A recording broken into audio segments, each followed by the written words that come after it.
Hello, ready to really roll your sleeves up on some content for class? The video topic today is what is disability? Often people think they know. Disability is obvious, I know what that means. But today we're going to see if we can unpack that a little bit. We're going to see exactly what disability means and think about it a little more broadly. So, welcome again. Always love seeing you here. So, the foundation, module number one, what is disability? It's really the first big idea when we think about the culture. My favorite quote um, is that we are all just temporarily abled, and that's by Cindy Lee. That quote is the beginning of my book, Disability is Human.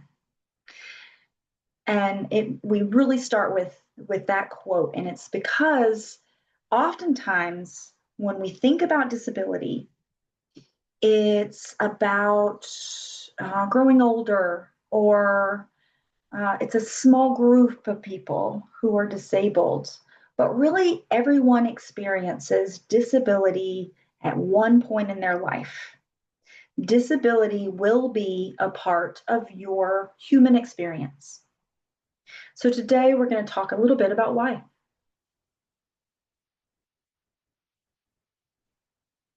So this is statistic, 19% of the population have one or more limiting conditions at any given time. That number, honestly, you see it's from 2012. We consider, I would say, more like 25%. I think it's gone up. And partly because of mental health after COVID, which was, it made a lot of people start recognizing mental health struggles, anxiety, depression, and other things related to mental health. But also, that many people don't report it. So if you think about someone who has a disability, typically you see people with mental health go, no, no, no, I don't have a disability, I'm fine. But now we know that mental health equally impacts folks in many ways. So it should be included with those, that statistic and number of folks with disability. So I think this is probably representing a little bit low. I think you would see something more like 25% today.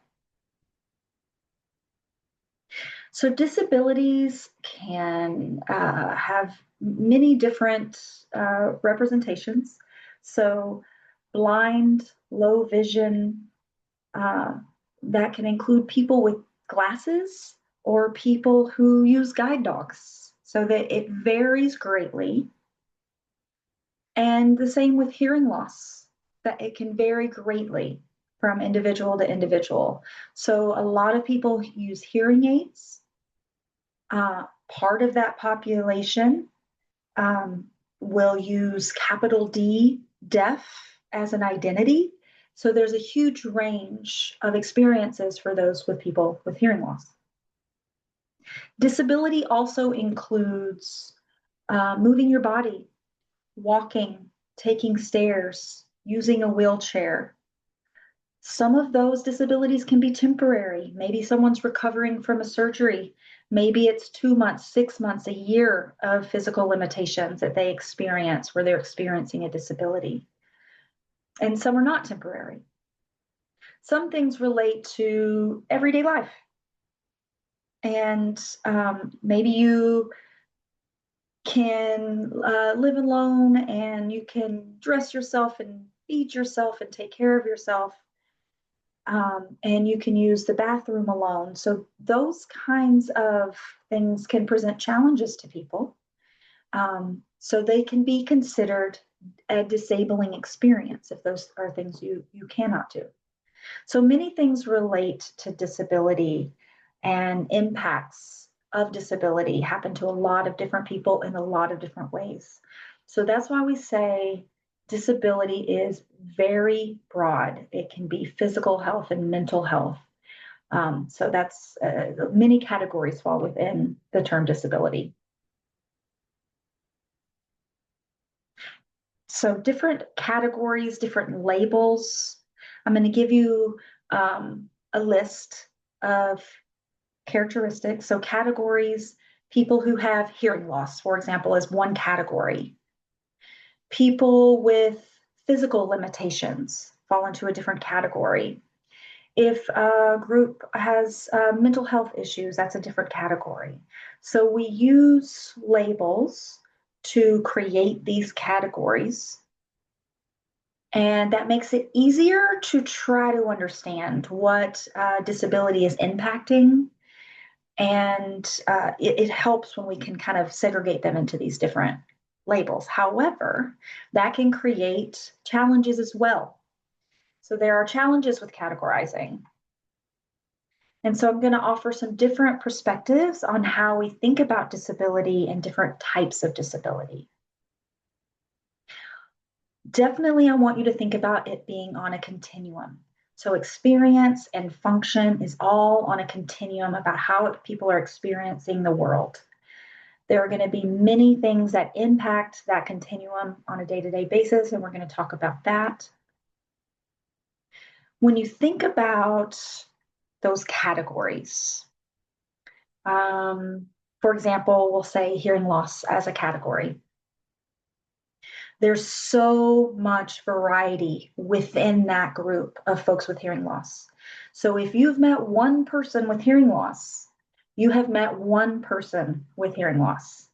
You really aren't able to make assumptions or applications based on one individual's experience. You don't want to apply that to another individual from that same category. So it's limiting how much the label can contribute.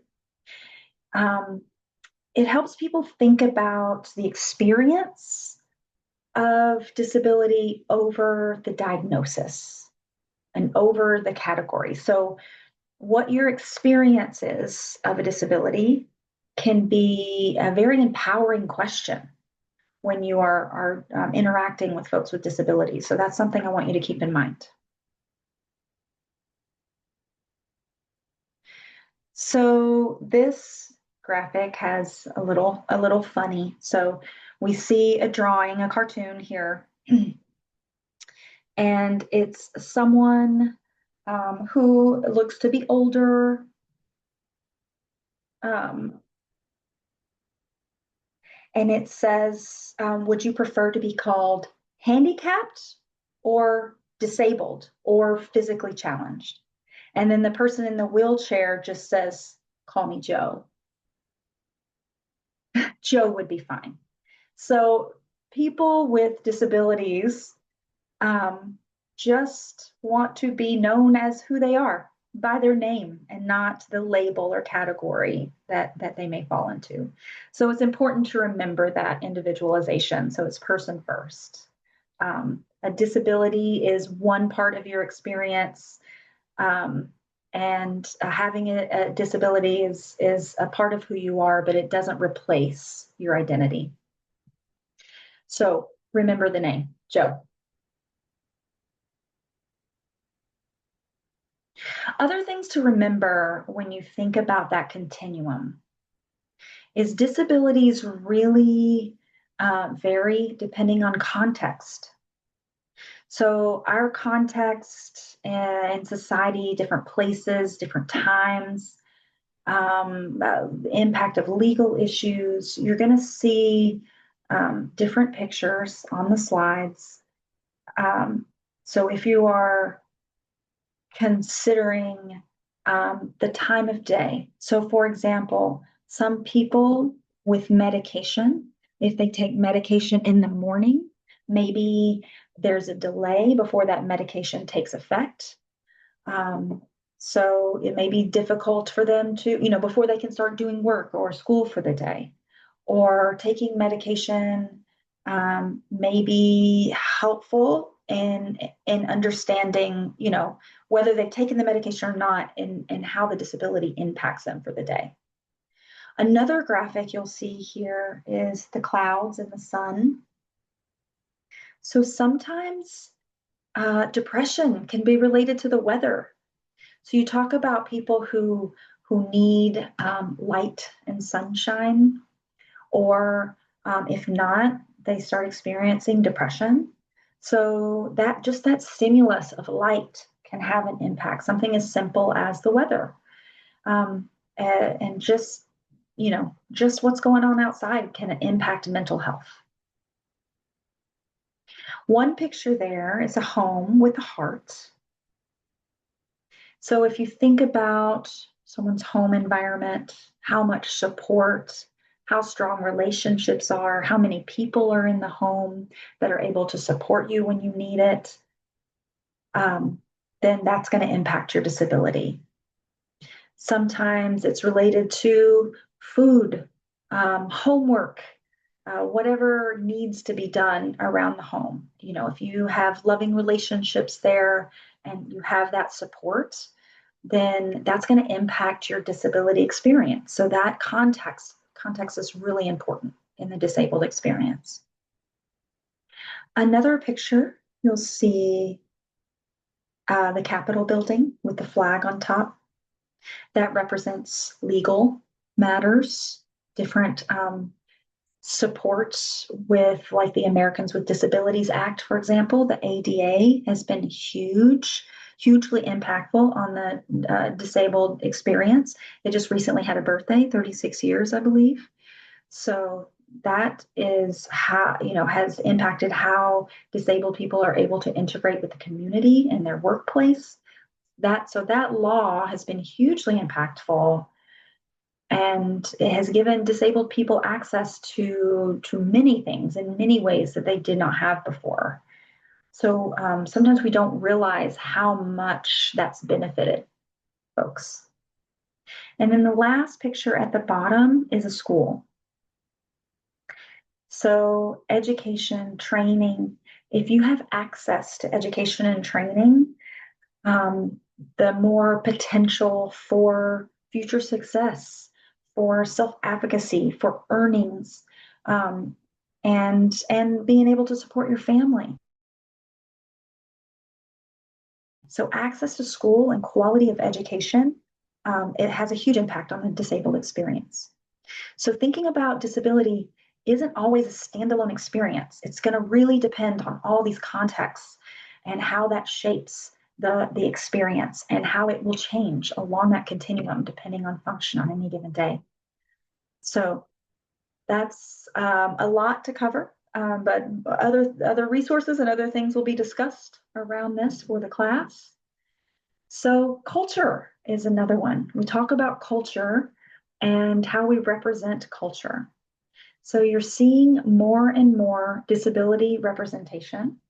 We used to not see disability folks at all. You would characters and people with disabilities were not in movies, in TV shows, or musicians, and we're seeing that more and more.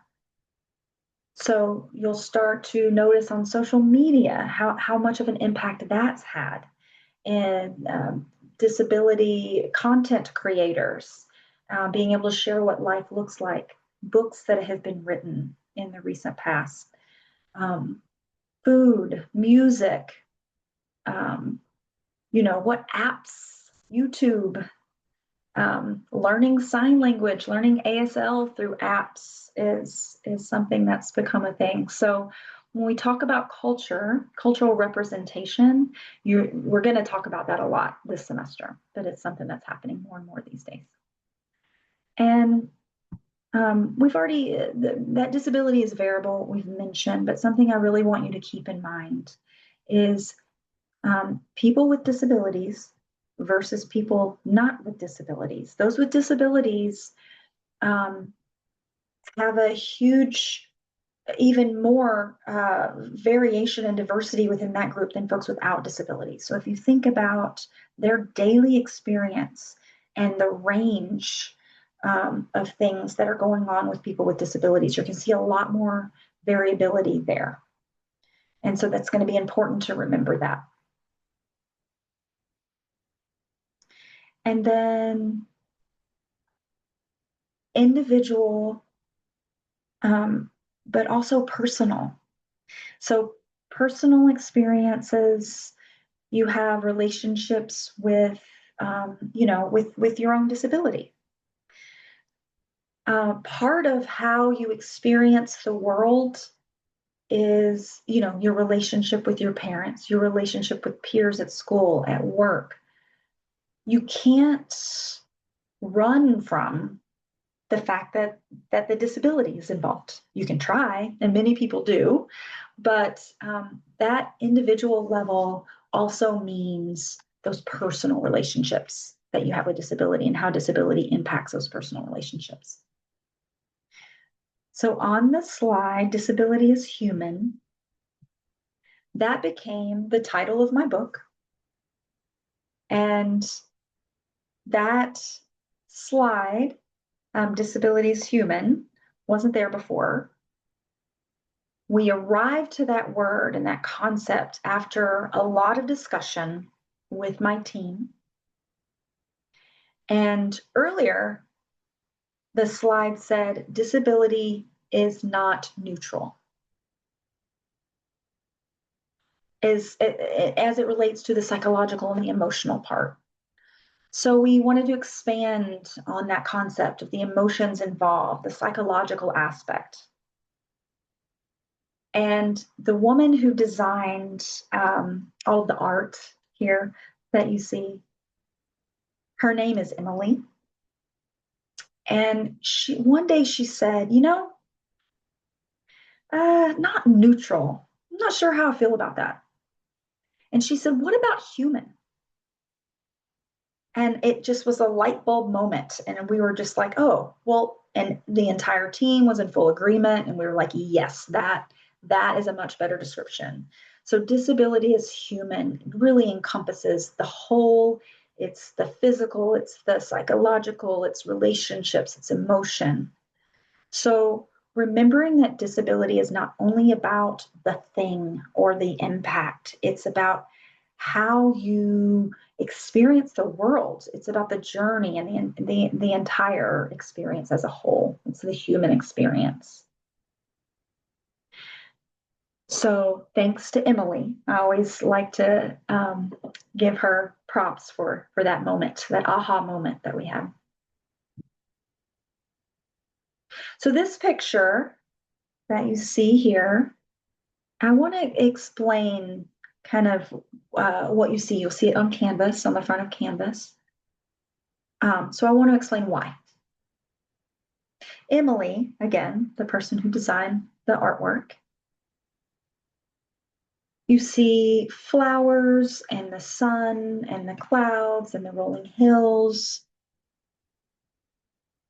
And you see some flowers are nice and big and they're getting plenty of light and they're reaching their full potential.